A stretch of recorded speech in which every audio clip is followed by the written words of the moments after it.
ان ساری آزمائشوں کے پیچھے بہت سی حکمتیں اور مصلحتیں چھپی ہیں، اس لیے پریشان ہونا چھوڑ دیں، اللہ سے جڑے رہیں، اللہ سے مدد مانگتے رہیں اور صبر سے اللہ کے فیصلوں کا انتظار کریں۔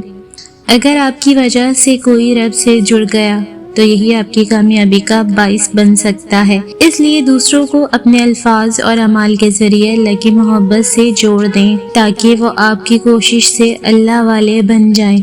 اچھے لوگوں کی صحبت میں رہ کر ایک عام انسان بھی خاص بن جاتا ہے، جیسے کہ پھولوں کی مالا میں رہ کر دھاگا بھی خوشبو دینے لگتا ہے۔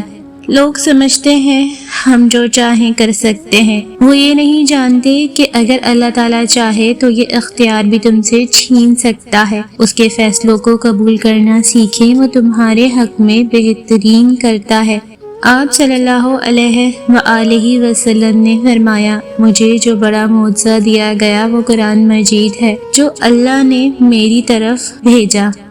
آپ صلی اللہ علیہ وآلہ وسلم نے فرمایا، ایمان کی 60 سے کچھ اوپر شاخیں ہیں اور حیا شرم بھی ایمان کی ایک شاخ ہے۔ رزق میں اضافہ ہونے لگے تو جھک جاؤ، ڈر جاؤ، کہیں مال کی آزمائش تو نہیں، ہاتھ کھول دو، دسترخوان وسیع کر دو اور عاجز ہو جاؤ۔ رزق میں برکت چاہتے ہو تو اللہ کا شکر ادا کرو۔ کئی باتوں کے بارے میں لا علمی ہی اچھی ہوتی ہے، اگر ان کے بارے میں پتہ چل جائے تو وہ انسان کو اندر ہی اندر سے کھا جاتی ہیں۔ انسان کتنا ہی بڑا کیوں نہ ہو جائے، اللہ پاک کے سامنے بچہ بن جاتا ہے، کتنا ہی مضبوط کیوں نہ ہو، اللہ پاک کے سامنے سسک پڑتا ہے، کیونکہ وہ جانتا ہے کہ ایک وہی تو ہے جو سنے گا یہ سسکیاں، اور بس ایک وہی تو ہے جو ہمارے لاڈ اٹھاتا ہے۔ بے شک میرا اللہ بہت بڑا غفور رحیم ہے۔ کچھ سیپیاں دیکھنے میں بہت خوبصورت ہوتی ہیں لیکن ان کے اندر موتی نہیں ہوتا، اسی طرح کچھ انسان بظاہر بہت خوبصورت ہوتے ہیں لیکن ان کے اندر خوبصورتی نہیں بلکہ منافقت ہوتی ہے۔ کچھ اذیتوں کو سنبھال کر رکھ لینا چاہیے تاکہ ان اذیتوں کو بھول کر آپ دوبارہ کسی رنگین خواب پر یقین نہ کر سکیں۔ زبان کے کڑوے لوگ دل کے صاف ہوتے ہیں، یہ بات شاید بد تہذیب لوگوں نے اپنی تعلیم و تربیت کی خامیاں چھپانے کے لیے گھڑی ہوگی، ورنہ جس کا دل صاف ہو اس کی زبان بھلا کیوں کر گندی ہو سکتی ہے۔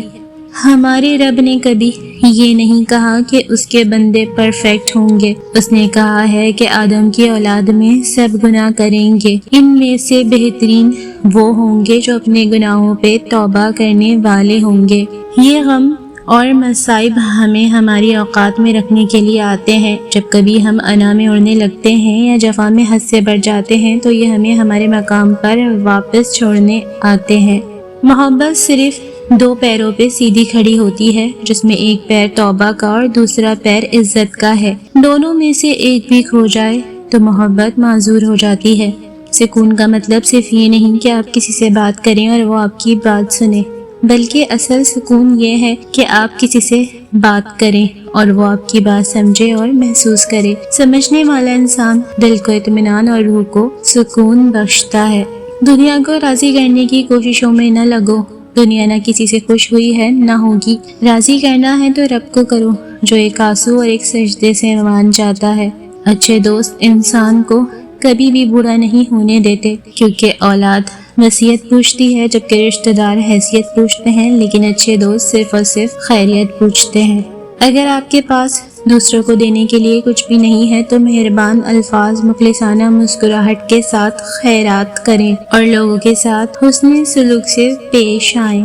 اللہ تو قریب ہی ہوتا ہے، دور تو ہم چلے جاتے ہیں، اس سے مایوس ہو کر مانگنا ہی چھوڑ دیتے ہیں۔ حالانکہ اللہ تو ہمارے لیے ہماری پہلی دعا کے بعد ہی اسباب بنانا شروع کر دیتا ہے، کیونکہ وہ مالک ہے جس کو مان رکھنا، محبت کرنا آتا ہے۔ ہر پریشانی کی ایک ایکسپائری ڈیٹ ہوتی ہے، اس وقت تک صبر پر اجر ملتا رہتا ہے۔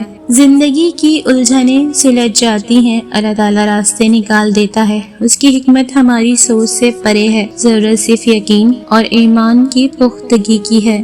مشکلات زندگی کے ہر موڑ پر ملیں گی، سنیں آپ بس رب پر یقین رکھیں اور اس پر بھروسہ رکھیں، وہ ہر مقام پر آپ کو تھام لے گا۔ اس چیز کو سوچنا فضول ہے جس کو آپ تبدیل نہیں کر سکتے، سوچنا اس کو ہے جس کو آپ تبدیل کر سکتے ہیں۔ حضرت عائشہ رضی اللہ تعالیٰ عنہا نے بیان کیا کہ رسول اللہ صلی اللہ علیہ وآلہ وسلم نے فرمایا، یہ کلونجی ہر بیماری کی دوا ہے سوا سام کے۔ میں نے عرض کیا سام کیا ہے؟ آپ صلی اللہ علیہ وآلہ وسلم نے فرمایا کہ موت ہے۔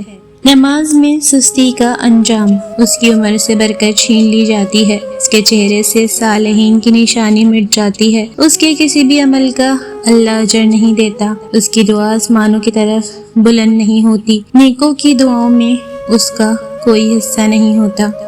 نماز ایمان کی دلیل ہے اور روزہ گناہوں سے ڈھال ہے اور صدقہ خطاؤں کو یوں مٹاتا ہے جیسے پانی آگ کو۔ کسی کو گدھا، کتا، سور، لمبو، ٹنگو، لنگڑا، اندھا وغیرہ نہیں کہنا چاہیے کہ اس سے اس کی دل آزاری ہوگی، اور کسی مسلمان کی دل آزاری حرام اور جہنم میں لے جانے والا کام ہے۔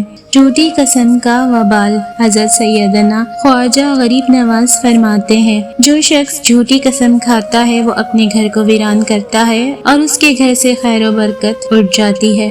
ارشاد حضرت علامہ ضیاء الدین احمد مدنی، کسی نیک عمل کی توفیق ملنا ہی قبولیت کی نشانی ہے۔ فرمان مصطفیٰ صلی اللہ علیہ وآلہ وسلم، صبر جنت کے خزانوں میں سے ایک خزانہ ہے۔ فرمان آخری نبی صلی اللہ علیہ وآلہ وسلم، جس نے ہر فرض نماز کے بعد آیت الکرسی پڑھی اسے جنت میں جانے سے سوائے موت کے کوئی چیز نہیں روک سکتی۔ فرمان مصطفیٰ صلی اللہ علیہ وآلہ وسلم، جب تم نماز کے لیے کھڑے ہو تو اسے آخری نماز سمجھ کر ادا کرو۔ پل صراط پر دوسری امتوں کے منہ میں رب سلم ہوگا، حضور صلی اللہ علیہ وسلم کی امت کے مومنین کی زبان پر لا الہ الا انت ہوگا۔ فرمان آخری نبی صلی اللہ علیہ وآلہ وسلم، اس شخص کے لیے خوشخبری ہے جو زائد مال کو خرچ کرے اور زائد گفتگو کو روک لے۔ فرمان آخری نبی صلی اللہ علیہ وآلہ وسلم، تمہارے اسلام کا پورا ہونا یہ ہے کہ تم اپنے مالوں کی زکوٰۃ ادا کرو۔ فرمان مصطفیٰ صلی اللہ علیہ وآلہ وسلم، رشتہ قطع کرنے کاٹنے والا جنت میں نہ جائے گا۔ ایک عادت بنائیں، اپنے مال کے ساتھ ساتھ اپنی صلاحیتوں کا بھی صدقہ دیں، کسی کو مخلصانہ مشورہ دیں، کسی کا مفت میں کام کر دیں، کسی کی کوئی مشکل آسان کر دیں، کسی کا دکھ بانٹ لیں اور کسی کی خوشی کی وجہ بن جائیں۔ آپ کی اپنی مشکلیں، پریشانیاں اور بلائیں ٹلتی جائیں گی۔ میرے رب، میری وفات سے پہلے میری اصلاح کر دینا اور میرا بہترین اختتام کرنا، اور مجھے موت دینا اس حال میں کہ آپ مجھ سے بے انتہا راضی ہوں، اور میرے جانے کے بعد کسی کو چن لینا میرے لیے ہر لمحہ دعا گو رہے، آمین یا رب العالمین۔ میاں بیوی کا رشتہ، اللہ تعالیٰ نے دنیا میں سب سے پہلے جو رشتہ بنایا وہ تھا میاں بیوی کا، اور پھر سارے رشتے بعد میں، اور پھر یہ رشتہ تو ہے ہی ایسا کہ کتنی بھی دھوپ چھاؤں آئے اس رشتے میں ایک دوسرے کے بغیر گزارا بھی نہیں۔ اللہ تعالیٰ تمام زوجین میں پیار محبت بڑھائے رکھے اور گھروں میں خیر و برکت رکھے، آمین۔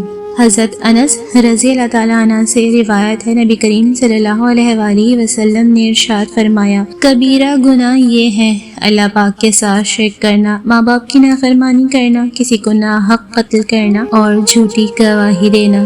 اجنبیت بہت ہی خوبصورت تعلق ہے، کوئی آپ پر انگلی نہیں اٹھا سکتا۔ کم رشتے بنائے مگر مخلصی سے نبھائے۔ محبت بہت سے لوگ آپ سے کرتے ہیں لیکن مخلص سارے نہیں ہوتے۔ عافیت کی دعا، اے اللہ میں تیری پناہ لیتا ہوں سستی طاری ہو جانے سے اور عمر کے حد سے بڑھ جانے سے اور بڑھاپے کی خرابی سے اور دنیا کے فتنے اور قبر کے عذاب سے۔